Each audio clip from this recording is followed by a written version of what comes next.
महीना ऑलमोस्ट पूरा हो गया। ये मुलाकातें होने चाहिए, ये अदालत का भी ऑर्डर है, ये SOP के भी मुताबिक है, ये रूल्स के भी मुताबिक है। खान साहब इसको छोड़े कि वो सबसे बड़ी पॉलिटिकल पार्टी के रहनुमा है, वो एक साबिक वज़ीर आज़म है, लेकिन आम कैदी के मुताबिक भी उसका हक है कि उनकी फैमिली मेंबर उनसे मुलाकात करे, उनके वकला मुलाकात। डॉक्टर उज़्मा को सुना एक मुलाकात, अगर डॉक्टर उज़्मा को मुलाकात की इजाज़त मिली है तो बहुत अच्छी बात है कि खान साहब से मुलाकात हो जाए, इवन बच्चों से बात हो जाए, लोगों को तसल्ली हो जाए। बहन आएगी, वो बात करेगी, लोगों को तसल्ली होगी, ये सारा हाइप जो क्रिएट हुआ ये ख़त्म हो जाएगा। होने चाहिए, मुलाकातें होगी तो हालात और बेहतर हो जाएंगे, अच्छे मैसेजेस आ जाएंगे।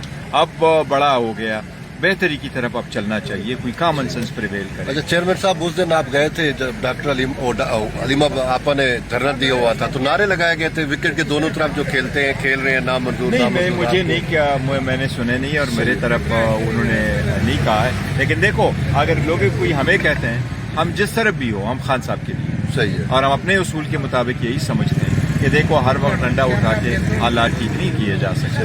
सियासी मसाइल, सियासी अप्रोच चाहिए और सियासी तरीके से कुछ मसाइल का हल बहुत ज़रूरी है। और उसमें से खान साहब के केसेस केसेस और उसमें से पाकिस्तान तहरीक इंसाफ की सारी सूरत हाल जो है इस वक्त मुल्क जिस सूरत हाल को पेश कर रही है, इसका सियासी हल होना बहुत ज़रूरी है। Thank you.